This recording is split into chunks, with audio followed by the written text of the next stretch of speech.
शासनं जैनं जयतु शासनं जैनं जयतु शासनं। नमः समयसाराय स्वानुभूतिया चकास्ते चित्सहाय भावाय सर्वभावान्तरचिदे सर्वभावान्तरचिदे सर्वभावान्तरचिदे।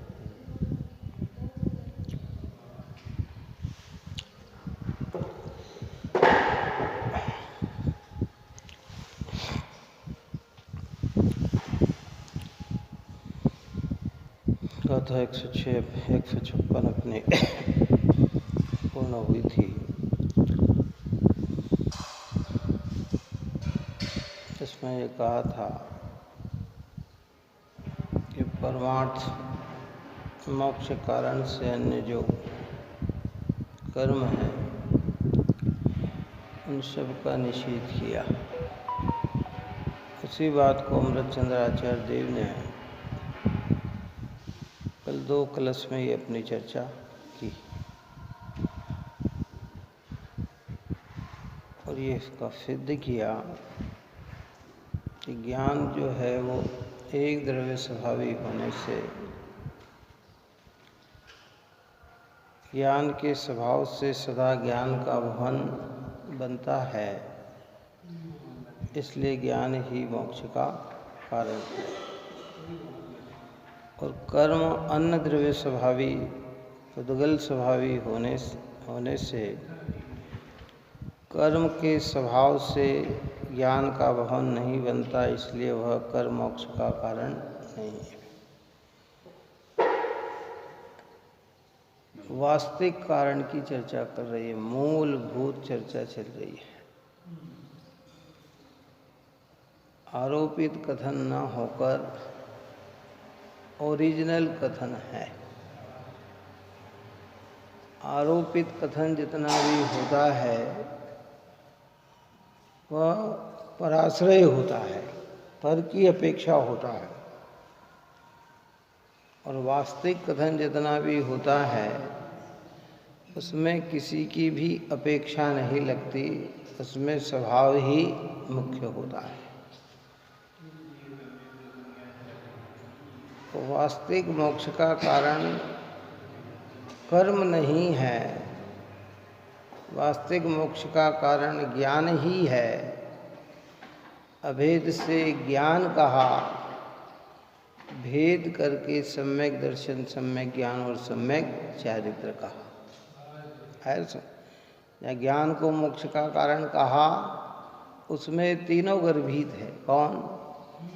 क्योंकि आत्मा और ज्ञान में किसी भी प्रकार का कोई अंतर नहीं है, आत्मा कहो या ज्ञान कहो। अब इसी बात को आगामी कथन का सूचक श्लोक कहते हुए आगामी 157 नंबर की गाथा के पूर्व में आचार्य अमृतचंद्र देव 108 नंबर का कलश कहते हैं। देखिए, बंध स्वरूपी कर्मय शिव मगरो कन्हारा, इसीलिए अध्यात्म में है निषेध सतवारा। अमृतचंद्राचार्य देव अमृत से भरे कलश कहते हैं कि भाई, बंध स्वरूपी कर्म यह शिवमग रोकन हारा। कर्म जितने भी होते हैं वे बंध स्वरूपी होते हैं। कर्म अर्थात जितने भी रागादिक परिणाम हैं, जब उत्कृष्टवाद की जाती है तो व्रत तप संयम शील जितने भी भार का प्रवर्तन है, दयादान का प्रणाम है, ये सब कर्म है। क्या है? ये कर्म अपन का इस चर्चा कैसे कर रहे हैं? परमार्थ की चर्चा कर रहे हैं। जहाँ इन्हें मोक्ष कहा जाए, मोक्ष मार्ग कहा जाए, इनके करने से मोक्ष मिलेगा ऐसा कहा जाए, वह है व्यवहार, वह आरोपित कथन है। लेकिन जहाँ किसी की भी अपेक्षा न लेकर मूलभूत बात बताई जाए, वह होता है परमार्थ। परमार्थ और व्यवहार में व्यवहार का निषेध कौन करता है? कि परमार्थ करता है ना? परमार्थ के सामने व्यवहार झूठा हो जाता है, और जहाँ परमार्थ ना हो वहाँ व्यवहार की प्रशंसा की जाती है। क्या की जाती है? प्रशंसा की। क्या बहुत गंभीर बात है ये। क्या कह रहे हैं कि बंध स्वरूपी कर्म यह शिव मग रोकन हारा। इसीलिए अध्यात्म में है निषिद्ध 7 बार। कितनी बार? 7 यानी 100 बार। कितनी बार? किसका निषेध किया? बंध रूपी कर्म का। जिससे कर्मों का बंधन हो उसका निषिद्ध किया, क्योंकि ये कर्म मोक्ष मार्ग को रोकने वाले होते हैं, मोक्ष मार्ग देने वाले नहीं, मोक्ष को रोकने वाले होते हैं। क्या? और जब ये भाव का भी अभाव होकर ज्ञान में ही एकाग्र होकर तिष्ठता है, तो मोक्ष की शुरुआत, मोक्ष की प्राप्ति होती है।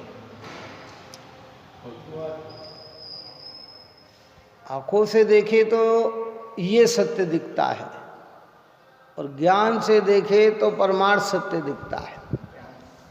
क्यों? पिताजी की फोटो हो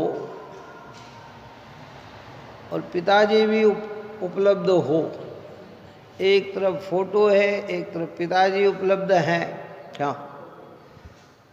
और सम्मान करना है तो बोलो किनका करेंगे? किनका करेंगे? व्यक्ति का करेंगे कि फोटो का करेंगे? है? और पिताजी उपलब्ध न हो तो फिर क्या कहा जाएगा? ये पिताजी क्या कहा जाएगा? वो व्यवहार उस परमार्थ को, उसके कृत्य को दिखाता है। किसके कृत्य को दिखाता है?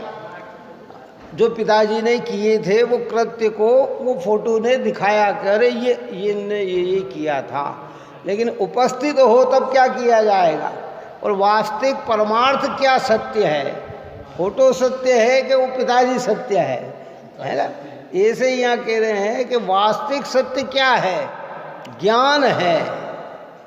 ज्ञान के सद्भाव में रागादिक भाव को भी मुक्ति का कारण कहा जाता है, परंतु परमार्थ मुक्ति का कारण ज्ञान ही है। जब उसे कहा जाता है वह व्यवहार है, और जो वास्तविक है वह निश्चय। वो व्यवहार क्या करता है कि मोक्ष मार्ग, देखो इधर से देखे तो चढ़ता हुआ दिखता है, और ज्ञान से देखे तो मोक्ष को रोकता हुआ दिखता है। क्या दिखता है? कि जब तक विकल्प रहेगा तब तक मुक्ति न होगी। अरे बात समझ में नहीं है।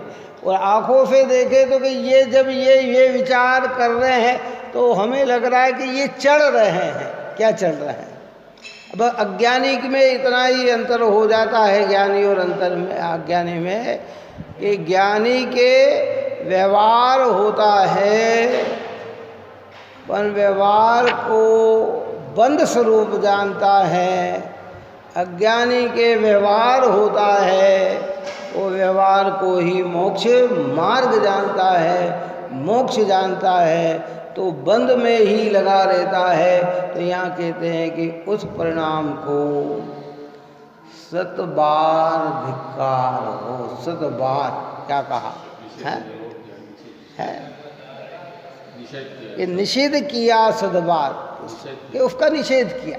ये मोक्ष मार्ग नहीं, ये मोक्ष मार्ग नहीं। कितनी बार कहें कि 7 बार। होता नहीं, कोई भी जब महत्वपूर्ण बात होती है तो बार बार कही जाती है। देखो भैया ये नहीं है, ये नहीं है, ये नहीं है, मतलब उसको 7 बार। अपन जैसे भगवान को भी अगर वंदन करते हैं ना, तो अपन द्रव्य से तो कितनी बार वंदन करते हैं? 1 बार, 2 बार, फिर कहते हैं हे भगवान आपको 7 वंदन, फिर के 7 वंदन, फिर मन न माने तो कहते सहज वंदन, फिर मन न माने तो कहते लख वंदन, फिर मन न माने तो कहते कोटि कोटि वंदन, फिर न मन बार करे तो कहते अनंत बार वंदन, असंख्यात वंदन, अनंत बार वंदन। क्यों कहते हैं कि नहीं कहते हैं? हे भगवान अनंत अनंत बार आपको वंदन प्रभु, आपको वंदन प्रभु, आपको वंदन, 7 बार आपको वंदन प्रभु। क्योंकि शरीर से तो आप और हम लख बार वंदन नहीं कर सकते, लेकिन भावना से हम प्रभु को लख बार वंदन कर सकते हैं। क्यों? कितनी बार कर सकते हैं? अपन बार बार उठें फिर वंदन करें, उठें वंदन करें, उठें वंदन। पूरे दिन भर में भी अगर गिन लिया जाए तो 500,000 वंदन हो सकते हैं, इससे ज़्यादा नहीं हो सकते। स्वस्थ हो तो, और बीमार हो तो 5 बार में ही क्या हो जाएगा? अरे भैया बस अब अपने से नहीं हो। लेकिन मन से वंदन कितना हो जाएगा? लाखों बार हो सकता है, करोड़ों बार हो सकता है, अनंतों बार हो सकता है, सदा काल वंदन हो सकता है। एक समय भी ऐसा ना जाए प्रभु कि जब मैं आपकी वंदना से रहित रहूं। है ऐसे कह रहे हैं कि दृष्टि के विषय में जो बंध का कारण है वह कभी भी मुक्ति का कारण नहीं है। ऐसा कितनी बार विचार करें, कितनी बार निर्णय करें कि 7 बार निषेध करें इसका। कहते तो यही है साहब। क्या होता है कि जब परमार्थ के सामने व्यवहार का निषेध किया जाता है तो अज्ञानी अपनी कल्पना से सोच लेता है, अरे रे साहब ये तो व्यवहार का निषेध करते हैं। कह रहे व्यवहार किसके सामने निषेध किया? अभी पिताजी के सामने आपने उस चित्र का निषेध किया। किसका? कि भाई ये जब साक्षात है तो हम उसको माला क्यों पहनाएं? एक बात सुनो, हैं? उसको उसके वंदन क्यों करें? हैं? जहाँ है वहाँ अब ये समझता है कि इसका ही निषेध कर दिया कि भाई ये तो ऊपर में गाथा में कहते आए कि देखे जो परम भाव उसको शुद्ध नहीं ज्ञातव्य है। हे राजू पर भाव में व्यवहार से उद्दिष्ट है, जानने लायक है, समझने लायक है, यानी कि भूमिका में परिणमते हैं। उस पर इस प्रकार का आरोप आता है, परंतु वास्तविक क्या दृष्टांत दिया था इसके अंदर है? 12वीं गाथा का दृष्टांत। जैसे 16 ताव चढ़ा हुआ शुद्ध सोना मिल जाए तो नीचे के ताव चढ़े हुए सोना कोई प्रयोजनवान नहीं है। लेकिन अगर 16 ताव चढ़ा हुआ शुद्ध सोना न मिले तो अन्य भी प्रयोजनवान है। अगर ज्ञान में ही तिष्ठते, ज्ञान में ही प्रतीति करे, ज्ञान में ही स्थिर हो जाए तो राग शुभ राग भी कोई प्रयोजनवान नहीं है। लेकिन अगर उसमें न तिष्ठता है तो कहते हैं वह प्रयोजनवान। अब चलो 16 ताव चढ़ा सोना न मिला। 16 ताव का मतलब है 100 टंची। कितना? 16 ताव मतलब पुराने समय में ऐसे ही चलते थे। 16 ताव यानी 100 टंची सोना। अगर 100 टंची सोना न मिला और 60 टंची सोना मिला, 60 टंची सोने में क्या होगा कि 60% तो सोना और 40% होता है उसके अंदर अन्य धातु, है ना? क्या होता है उसको कहते हैं 60 ये कहते साहब ये रकम कितने कितने के साहब ये 80% की 80 का मतलब क्या? वजन तो 100 ग्राम ही है उसका। कितना वजन कितना है? 100 ग्राम ही है, लेकिन ये 80 ग्राम का है। कितना है? वजन तो 10 ग्राम ही है, लेकिन ये 8 ग्राम का है। इसको कहते हैं 80 टन। ऐसे 60 टन मिला। अब वो 60 टन सोना लिया, सोना मिला तो लिया जब भी वो 40 टन छोड़ने योग्य है कि रखने योग्य है? और कीमत 60 टन का लिया तो वो 40 टन की कीमत है कि नहीं है? बोलो, नहीं है ना? कि है? नहीं नहीं नहीं साहब आपको तो हमें पूरे ही पैसे देना पड़ेगा, वजन 100 ग्राम है तो आपको तो 100 ही देना पड़ेगा। कि नहीं भाई, जिस समय ले रहे हैं उस समय भी उसकी कीमत नहीं है, परंतु मिल नहीं रहा है 100 टन की तो 60 ले रहे हैं, और मिल जाए तो फिर क्या करेंगे? ऐसे ही ज्ञानी के जिस समय शुद्धात्मा अनुभूति के साथ साथ शुभ भाव भी चलते हैं तो वे समझते हैं कि इनकी कीमत नहीं है, कीमत तो शुद्ध चैतन्य स्वभाव की है। कितनी है? पर अभी पूरी स्थिरता नहीं मिल रही है, इसलिए ये भाव परिणति में हो रहे हैं, पर इनकी कीमत नहीं। काय की अपेक्षा? मोक्ष की प्राप्ति के लिए। काय के लिए? हाँ, कोई कीमत नहीं है, कोई कीमत नहीं है। और दूसरी अर्थ अगर उसका निकाला जाए तो कोई कीमत नहीं है, अर्थात सोने जैसी कीमत नहीं है। अगर मान लो उसमें 40% चांदी मिला दी जाए, किस में मिला दी जाए?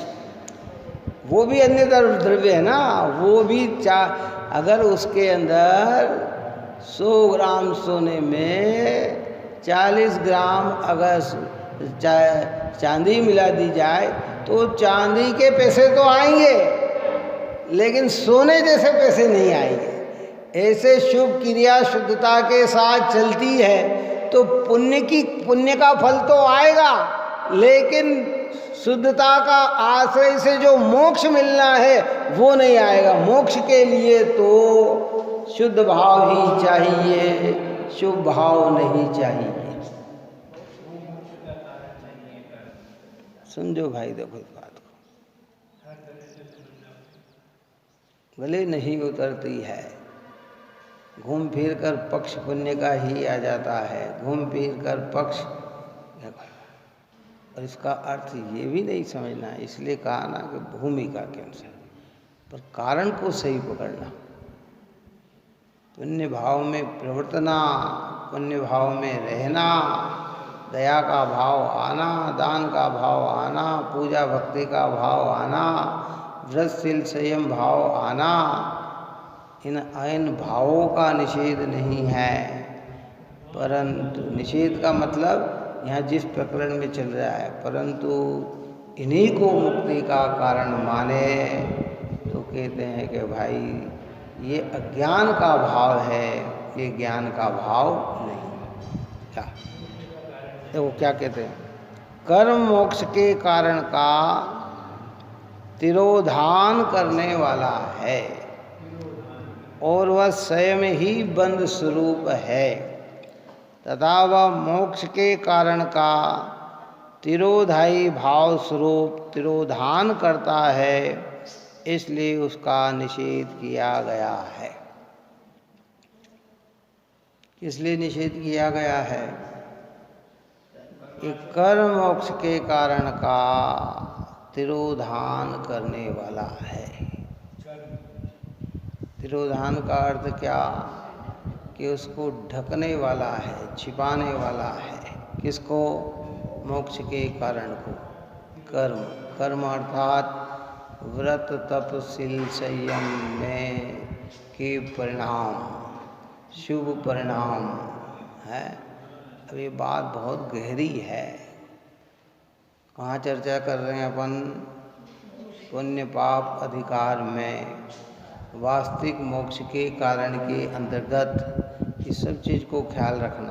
कोई भी प्रकरण है ना, इसलिए उसमें कहा था कि भैया जिनागम की शैलियाँ जो होती है ना, इसलिए पहले शब्दार्थ समझो कि शब्द का अर्थ क्या है। शब्दार्थ, नयार्थ, मतार्थ, आगमार्थ, भावार्थ है। पहले इस शब्द का अर्थ इसका क्या बनता है, फिर ये किस नए का कथन है, ये फिर किस आगम में कहा गया है, ये किस मत का कथन है और इसका वास्तविक अर्थ क्या है। अब हमने कुछ नहीं समझा और हमने खाली शब्दों को, अरे साहब इनने तो ऐसा कह दिया कि व्रत तपशील संयम भी मोक्ष को रोकता है। अरे भाई यहाँ अपेक्षा समझो, अधिकार कौन सा। अपन ने पहले ऊपर में चर्चा की थी कि जब पुण्य पाप अधिकार का है तो यहाँ पुण्य पाप के स्वरूप को दर्शा रहे हैं। जब आश्रव अधिकार करेंगे तो आश्रव की चर्चा करेंगे, बंध अधिकार करेंगे तो बंध किस प्रकार से हो रहा है, कहाँ कहाँ होता है ये बताएंगे। संवर अधिकार में कैसे संवर की उपलब्धि होती है, संवर का विषयभूत क्या है ये बताएंगे। निर्जरा में उसकी चर्चा करेंगे, मोक्ष में उसकी चर्चा करें। जीवाजीव अधिकार में जीव अजीव की चर्चा की, कर्ता कर्म अधिकार में इन दोनों के बीच में कर्ता कर्म संबंध नहीं है ये बात कही। और सर्वशुद्ध ज्ञान अधिकार में ओरिजिनल परमार्थ भूत बात करेंगे आचार्य देव कि ये वास्तविकता है, हर चीज का अधिकार है। जैसे रत्नकर्ण श्रावकाचार्य पहले अधिकार लिखा सम्यक दर्शन अधिकार, तो उसमें सम्यक दर्शन के साधक बाधक सबको बतलाया कि सम्यक दर्शन के बाधक तत्व क्या है, सम्यक दर्शन के साधक तत्व क्या है। दूसरा अधिकार सम्यक ज्ञान अधिकार, तो उसमें सम्यक ज्ञान की चर्चा की। सम्यक चारित्र अधिकार में अणुव्रत आदि की चर्चा की है। फिर भावना अधिकार आदि की चर्चा की है, इसमें भावना की बात बताई। 16 कारण भावना, 12 भावना, 10 लक्षण भावना है, इन सारी चर्चा की। तो ऐसे यहाँ भी अधिकार कौन सा चल रहा है, पुण्य पाप अधिकार। तो पुण्य पाप का जो स्वरूप है वही बताएंगे ना कि पुण्य पाप जो आप और हम देखो रोज कह रहे हैं, बात को धारणा ज्ञान में पक्की बना लेना कि आप और हम जैन धर्म का कोई सा भी संप्रदाय हो, पाप को तो कोई मुक्ति का कारण नहीं जानता है। बात आ रही समझ में आई। कोई सा भी हो, हिंसा को कोई धर्म नहीं कहेगा, झूठ को कोई धर्म नहीं कहेगा, चोरी कुशिल परिग्रह को कोई धर्म नहीं कहेगा। लेकिन अज्ञान दशा होने पर, वास्तविक स्वरूप न समझने पर मिथ्या भाव को अन्य में भी धर्म कहा। वो मिथ्या भाव कौन सा कि जो राग को ही धर्म मानता है वो मिथ्या भाव, उसको क्या कहते हैं, ये धर्म है। और उसका जैन धर्म में, तेरा पंथ में, शुद्ध आमनाय में, कुंद कुंद की परंपरा में उस भाव को भी मुक्ति का कारण नहीं कहा कि जिस भाव से बंध हो उस भाव से मुक्ति। इसलिए मूल गाथा में कहा कि बंध स्वरूपी कर्म यह सी उमग रोकनहारा, रोकनहारा ने तिरोभाव करने वाला है क्या है। इसीलिए अध्यात्म में देखो शब्द का क्या प्रयोग किया, इसलिए जो मोक्ष मार्ग को रोकनहारा है तो उसकी प्रशंसा की जाएगी कि उसका निषेध किया जाएगा। बताओ क्या किया जाएगा। हमें नहीं लगता कि रोकन हारा है, हमें तो लग रहा है ये पोषण हारा है। लगता वैसे ही व्यवहार, बस यही तो है ना, लगता है यही तो भ्रम है ना। न लगे, कहे वो व्यवहार और लगे वो मिथ्यात्व। क्या कहा, इन पे आरोप दे वो व्यवहार और यही लगे कि यही मुक्ति के दाता हैं, तो फिर क्या हो गया, मिथ्यात्व। उत्कृष्ट पुण्य होने पर भी मिथ्या का भाव रह सकता है। इसलिए टोडर मल्ली साहब ने लिखा कि इस भव तरु का मूल एक जानो मिथ्या भाव। ऐसा करने से तो लोग शुभ भाव नहीं करेंगे, ऐसा करने से तो दया नहीं करेंगे, ऐसा करने से दान नहीं करेंगे, ऐसा करने से पूजा भक्ति नहीं करेंगे, ऐसा करने से। अरे भाई, किसने कहा कि नहीं करेंगे? वो नहीं करते तो फिर इतने जीव मोक्ष कैसे चले जाते? हाँ, उनने भूमिका के अनुसार सबका छूटा है, उस भूमिका में तो सबको हुआ है। दृष्टि परिवर्तन करो और कुछ नहीं करना, घबराना नहीं। जितना उल्लास शुभ भाव में पहले आता था, उससे ज़्यादा उल्लास लाओ शुभ भाव में। परंतु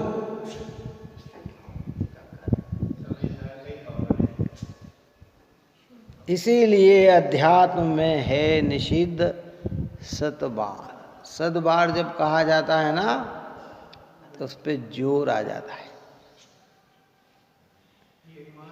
एक बार कह दिया तो आदमी गौण कर देता है, फिर उसी बात को दोबारा कहा थोड़ा सोचता है, फिर उसी बात को तिबारा कहा और सोचता है, फिर उसी को चौथी बार कहा और सोचता है।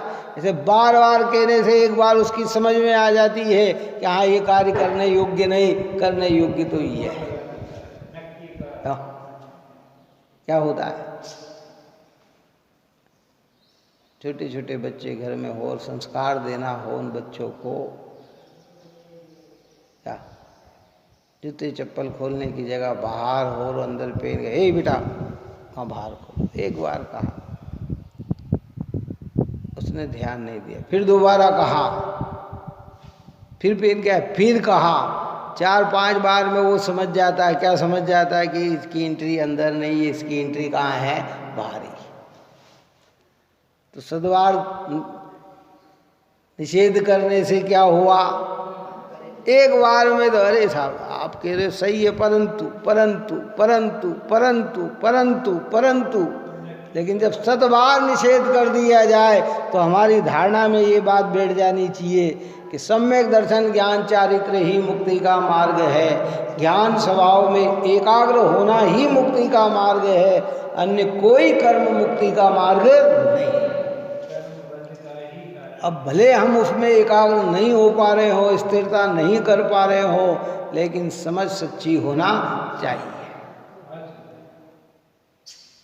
समझ सच्ची होना चाहिए। धीरे धीरे धीरे धीरे धीरे, तो कि ये तो तिरोभाव है, तिरोधान करने वाला है और स्वयं ही बंद स्वरूप है। और जहाँ इसको निर्बंध कहा, जहाँ पुण्य भाव से बंद नहीं होता है ये कहा, वहाँ भी आचार्य भगवंत ने अपेक्षा समझा दी है कि पुण्य भाव से पाप कर्म का बंध नहीं होता है। इस दृष्टि से भी उसे निर्बंध कहा, लेकिन बंद नहीं होता है ऐसी बात नहीं है। अगर हम आगम की शैली में कहें तो भैया पहले भी कई बार कहा कि सम्यक्त प्राप्त किए बिना तो घाती कर्म की प्रकृति में तो निरंतर कर्म बंद होता ही है। चाहे ये जीव पाप करे, चाहे ये जीव पुण्य करे, उसकी स्थिति अनुभाग तो निरंतर बंधती है। काय की है ना, निरंतर बनती। नहीं साहब, पुण्य कर्म से तो बंद नहीं होना चाहिए, पाप का बंधन नहीं हो। इसलिए टोडरमल साहब ने तो बहुत मोक्षमार्ग प्रकाशक में गहरे रहस्य खोल के रख दिए हैं कि भैया अगर हम दयादान पूजा भक्ति व्रतशील के परिणाम में प्रवर्तते हैं तो उन परिणामों से घाती कर्म में थोड़ा बंद होता है, अघाती कर्म की पाप पुण्य प्रकृतियों में अधिक बंद होता है। और संक्लेश परिणाम में अगर परिणमे, हिंसाधिक पापों में अगर हम परिणमे तो घाती कर्म में भी तीव्र बंद होता है और अघाती कर्म की पाप प्रकृतियों में भी तीव्र बंद होता है। कितना होता है? लेकिन बंद ही न हो ऐसा नहीं। बंद का भाव करने वाला तो कौन सा भाव, कि वो शुद्ध भाव है।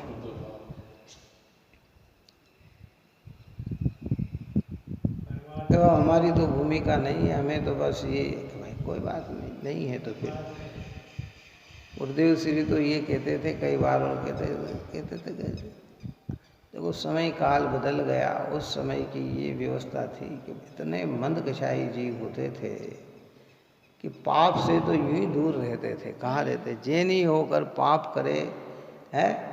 आज से 60, 70, 80 साल पहले अगर देखा जाए तो अगर हमारे यहाँ समाज में अगर 150 घर थे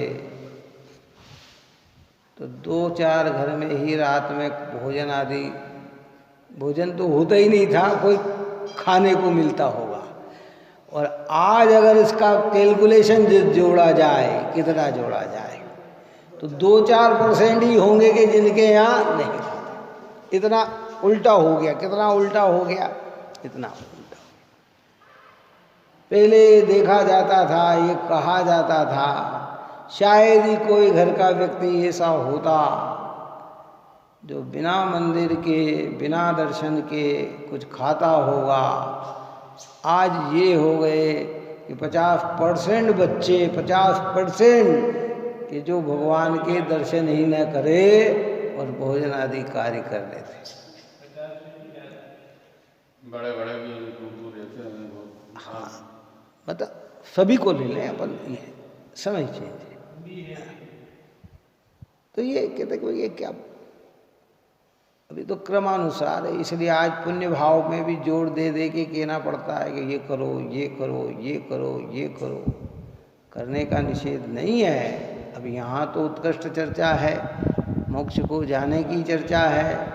भैया मोक्ष जाने वाला भाव तो शुद्धात्म की अनुभूति पूर्वक प्रतीति ही है, उसका स्वानुभवन ही है और उसमें स्थिरता ही है। राग भाव बंद स्वभावी है, मोक्ष मार्गी नहीं है। पर क्यों कहा गया कि फिर शास्त्र में तो इन्हें भी मोक्ष मार्ग कहा गया है? क्या कहा गया है? तो बस वो कैसे कहा गया, व्यवहार से कहा। पिताजी, फोटो के पिताजी को भी पिताजी कहा जाता है। क्या कहा जाता है? ये पिताजी हैं। तो कैसे कहा जाता है? परमार्थ क्यों क्यों व्यवहार से है। उस व्यवहार का भी सम्मान किया गया। ऐसा नहीं है कि ये है, पर फिर धीरे धीरे क्या होता है, क्या होता है, क्रमानुसार सारी बात हो जाती है। विचार करें, घर के आगे रोज चित्र लगा लिया, हाल में माता का, पिताजी का चित्र लगा लिया। कोई व्यक्ति ये आपके पिता, हाँ था, ये हमारे पिताजी थे, बहुत बड़े ये थे। लेकिन क्या भोजन के समय रोज पूछते हैं कि क्यों साहब पिताजी भोजन करोगे आप? क्या है कि नहीं, अभी पिताजी ने तो भोजन किए ही नहीं है कि नहीं। बस, और फिर इससे अधिक व्यवहार बढ़ता है तो कह रहे नहीं, जब मोक्ष मार्ग की चर्चा चलते हैं तो कि नहीं, अरे भगवंतों के चित्र हमारे मकान में हो, निर्ग्रंथों के चित्र हमारे मकान में हो, जिन बिंबों के चित्र हमारे मकान में हो, है। इसका अर्थ ये नहीं कि माता पिता का नहीं लगाना हो, वो उनका भी उपकार अथाह होता है। और जैन कुल में माता पिता ने जन्म दिया, मतलब समझ लेना कि हमें मंदिर आना किसने सिखाया, क्यों है, ये बात समझने का अवसर किसने दिया, समय हमारा पाप से हटाकर पुण्य में लगाने का किसने दिया, धर्म, क्योंकि ये उनका अपनी जगह यथेष्ट है, ये व्यवहार है। लेकिन परमार्थ क्या होता है कि परमार्थ ही, परमार्थ तो परमार्थ है भाई। अज्ञानियों को इन बात की खबर नहीं, वो पक्ष पकड़ते हैं, अरे साहब इनने तो पुण्य का निषेध कर दिया। अरे पुण्य का निषेध नहीं कर दिया, पुण्य को मोक्ष मार्ग मानने का निषेध किया। और किसके सामने किया? कि परमार्थ के सामने किया। और परमार्थ नहीं है तो क्या करना? ठीक है, जीव की जो कहा ना कि भाई उत्कृष्ट नहीं है तो फिर नीचे का ही ले लो, लेकिन लेना वही कि जो परमार्थ को पोषण करे, व्यवहार वही होना। इसलिए अज्ञान पूर्वक किए गए तपस्रण का निषेध किया। जिनागम में जो तप है उस तप की बात कही। कौन से तप की बात कही? जब हमारे यहाँ व्रत की बात करेंगे तो कैसे व्रत लेना, नियम की बात करेंगे तो कैसे नियम लेना, क्यों? अज्ञान पूर्वक किए गए तप की बात नहीं करते हैं कि भाई ज्ञान पूर्वक, जिसमें हिंसा की प्रवृत्तियाँ ना हो, जिसमें दिखावा ना हो, जिसमें छल ना हो, जो मात्र अपने परिणाम को सौंदर्य बनाने के लिए हो, ऐसी चर्चा की जाती है।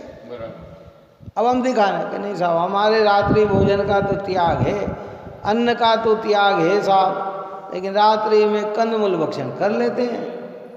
क्या भरपेट रात में खाने वाले भी रात्रि भोजन के त्यागी कहलाते हैं। कितना? तो इस बात को रात्रि है कि नहीं साहब हमारे तो साबूदाने की खिचड़ी बार पेट खाली, हाँ नहीं क्या क्या खिलाए? नहीं साहब रात्रि भोजन के तो त्याग है हमारे, कि रात्रि भोजन के त्याग है भाई तुम्हारे हैं क्या? क्या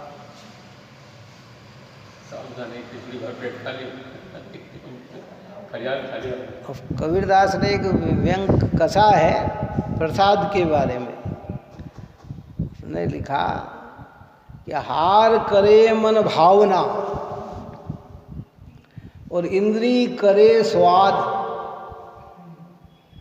क्या कहा? हार तो मन भावना, मन पसंद, और इंद्रियों का स्वाद ले लेकर खाए हैं, और नाक तलक पूरा भरे, यहाँ तक भर भर के, और फिर भी कहे प्रसाद। कि क्या सब थोड़ा सा प्रसाद लिया हमने तो क्या क्या किया? क्या किया? बात समझ में आई नहीं? क्या क्या क्या किया कि हमने तो प्रसाद खाया, भगवान का प्रसाद खाया हमने। कि मन भाव है, गले गले तक भरा जाए पेट जब तक खाता रहे, और फिर भी क्या कहे कि प्रसाद। ऐसा कहे कि रात में खाए भरपेट और फिर भी कहे कि मैं काय का कि मैं रात्रि भोजन का त्यागी हूँ। हाँ, ऐसा त्याग होता है जैन धर्म का। और ये कहा जाने तो लोग बिचक जाते हैं, अरे साहब आपको तो है, जितना करा उतनी तो प्रशंसा करो। कि ऐसे खोटे कर्म की कोई प्रशंसा नहीं करेगा। ये खोटा कर्म है, ये अच्छा कर्म नहीं है, ये खोटा कर्म है।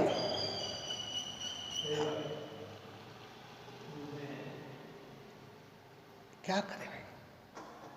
नहीं आप चलिए।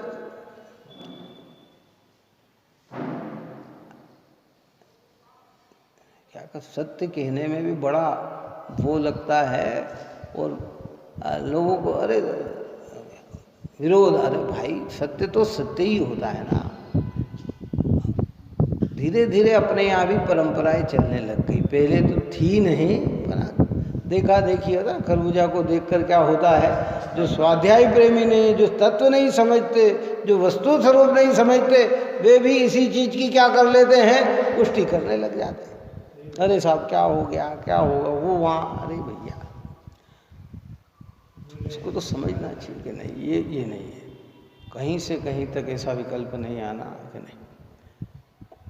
हाल तो फल फूल खाने का भी निषेध किया गया, पर नहीं रहा, बच्चे हैं छोटे हैं तो फल फूल खा लिया, फल दूध पी लिया, ये कर लिया, तो उसमें अन्न का दोष नहीं आता है। लेकिन ये अभक्ष्य वस्तु है तो जो है, जिसकी बनावटी हिंसात्मक है, जो खाने योग्य ही नहीं है?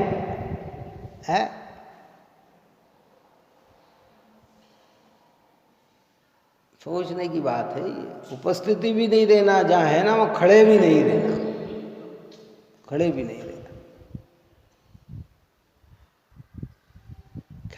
कई लोग को टोडरमल साहब ने लिखा,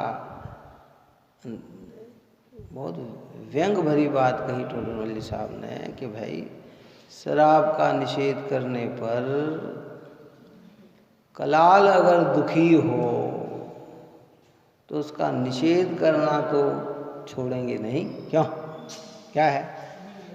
शराब का निषेध करने पर क्या होता है, कलाल यानी बेचने वाला, बनाने वाला, वो दुखी हो जाता है, अगर मेरा व्यापार कहाँ चलेगा, आपने इसका नाश कर दिया तो कौन पिएगा न कौन क्या करेगा। तो भैया सज्जन पुरुष का निषेध करना तो नहीं करेंगे ना।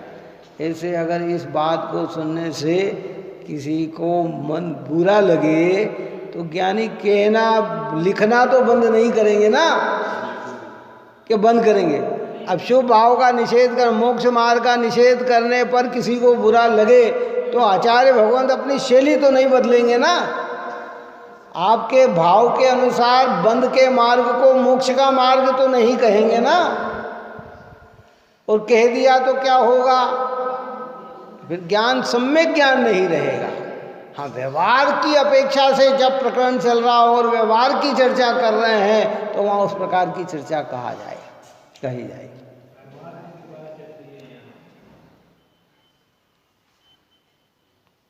इतनी गाथाओं में ये चीज समझा रहे हैं, इतनी गहराई में ये बात चल रहे हैं। इसलिए सामान्यतः, मैंने पहले भी कहा था कि सामान्यतः विवेचना में ये बात आती नहीं है भाई।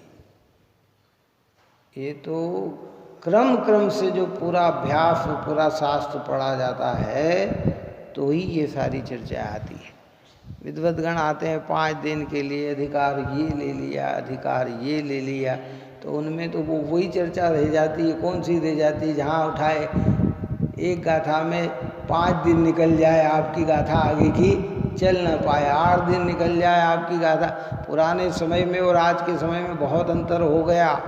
हमने तो 50 साल, 40 साल, 45 साल पहले देखा है कि विद्वान आते थे तो 20-20 दिन, महीने तक रुकते थे। कितने रुकते थे?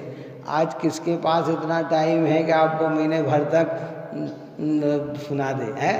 पहले आते थे, मोदी जी आते थे, सुजानमल जी, मोदी जी 1-1 महीना रुक जाते थे हैं। प्रकाश चंद जी, हितेशी जी आते थे, रुक जाते थे। बहुत सारे विद्वान आते थे जो है रुकते थे हैं।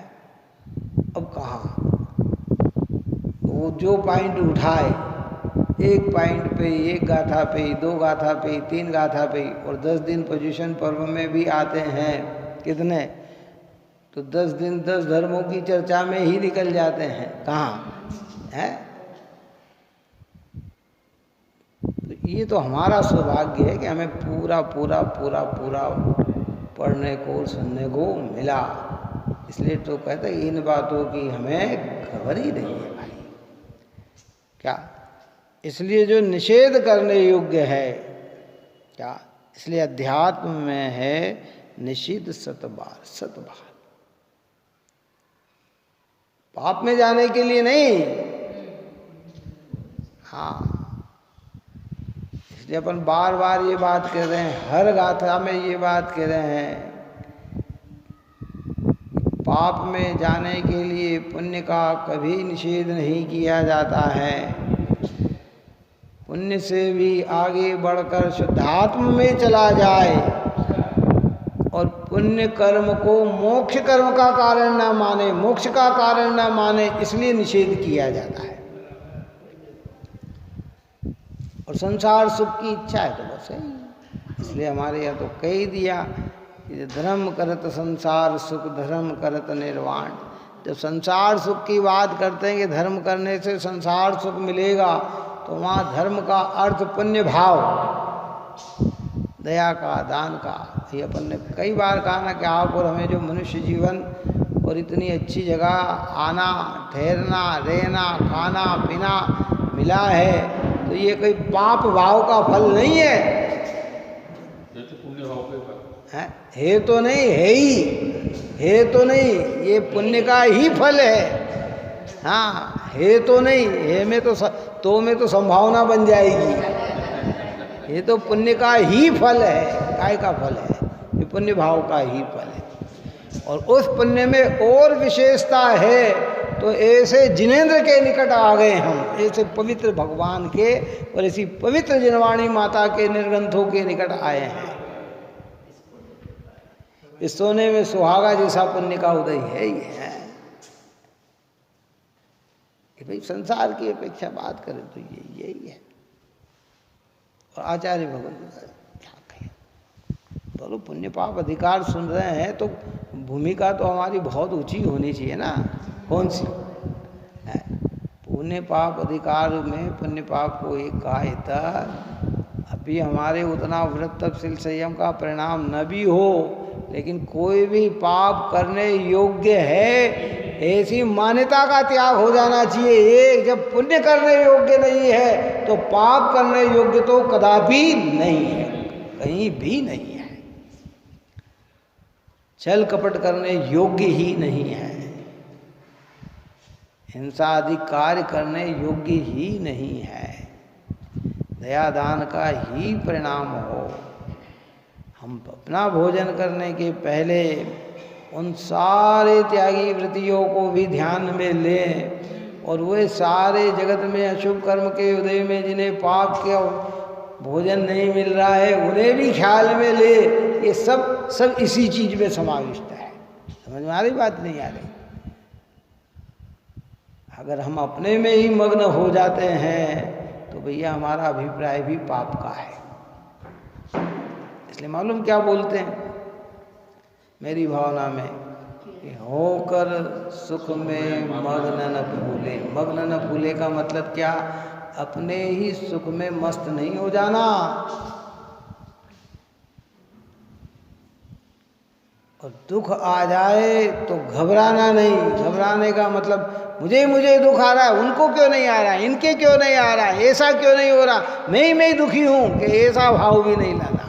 समझ में आ रही बात? नहीं। सुख मिले तो सारे जगत सुखी हो जाए, दुख आए तो मेरे ही पाप का उदय से आया है, उनको नहीं आया, इनको नहीं आया, ये बात नहीं सोचना है। नहीं तो ये सारे भाव हमारे काय में चले जाते हैं। हाँ, है ना? मेरी भावना की बात निकली तो वर्तमान और पूर्व के भाव, मेरी भावना वाले युगल जी मुक्तियार के तो भाव ये थे कि नहीं सताऊं किसी जीव को, झूठ कभी नहीं कहा करूं, पर धन वनिता पर न लुभाऊं, संतोषामृत पिया करूं। आज का जीव के परिणाम ये हो गए कि रोज सताऊं सभी जीव को, झूठ सदा ही कहा करूं, पर धन नित हरण करूं, पर वनिता पर लुभा रहूं, और परिग्रह में ही आनंद मानूं। है क्या परिणाम बदल गए हैं? अहंकार का भाव न रखूं, नहीं किसी पर क्रोध करूं, निरंतर अभिमान बना रहे और क्षमा भाव धारण न करूं। बात समझ में आई कि नहीं? परिणाम आज के ये हो गए। देख दूसरों की बढ़ती को कभी न ईर्ष्या भाव धरूं, कि नहीं जहां दूसरों की बढ़ती दिखी कि ईर्षित हो जाऊं, अंदर में जलन पैदा कर लूं। वर्तमान के परिणामों और पूर्व के परिणामों में इतना अंतर हो गया। कहते जिन्हें मोक्ष मार्ग प्राप्त करना है तो ऐसी भावना बनानी चाहिए कि नहीं सताऊं किसी जीव को, झूठ कभी नहीं कहा करूं, और परधन वनिता पर न दूसरों का धन, दूसरों की स्त्री, दूसरों के पुरुष, उस पर मेरा मन चलायमान न हो है। और संतोषामृत पिया करूं, अर्थात जो पुण्य के उदय में मुझे मिला है उसमें ही परिणाम मेरे संतोषित रहे। जो प्राप्त करने का विकल्प भी हो तो अपने पुण्य प्रमाण जो मुझे मिले उसी में है, न्याय अनीति इस रूप मेरे पास परिणाम न बने हैं। और अभिमान नहीं हो, निरअभिमान उज्ज्वल मानस हो, सदा सत्य का ध्यान रहे, परिणाम मेरे निरभिमान रहे, अभिमान युक्त न रहे, और क्षमा भाव मेरे हृदय में रहे, और और दूसरों की वृद्धि को देखकर मन आनंदित हो जाए, धर्म में लगे हुए जीव को देखकर मन आनंदित हो जाए, सत्कर्म करने वाले के प्रति मन आनंदित हो जाए, ऐसी भावना जीव की बनना चाहिए। परंतु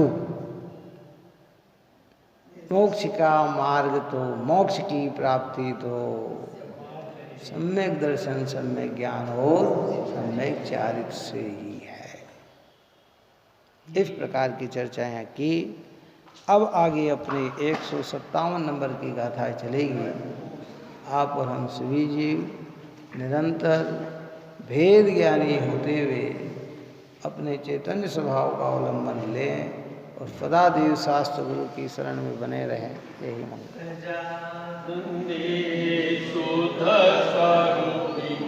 अविनाशी आत्मस्वरूप सहजानंदे शुद्ध स्वरूपी, अविनाशी आत्मस्वरूप सहजानंदे शुद्ध स्वरूपी, अविनाशी आत्मस्वरूप निधि निज में बताई, यह अनंत उपकार उसके लिए जिनवाणी माँ को वंदना शतबार है, वंदना शतबार।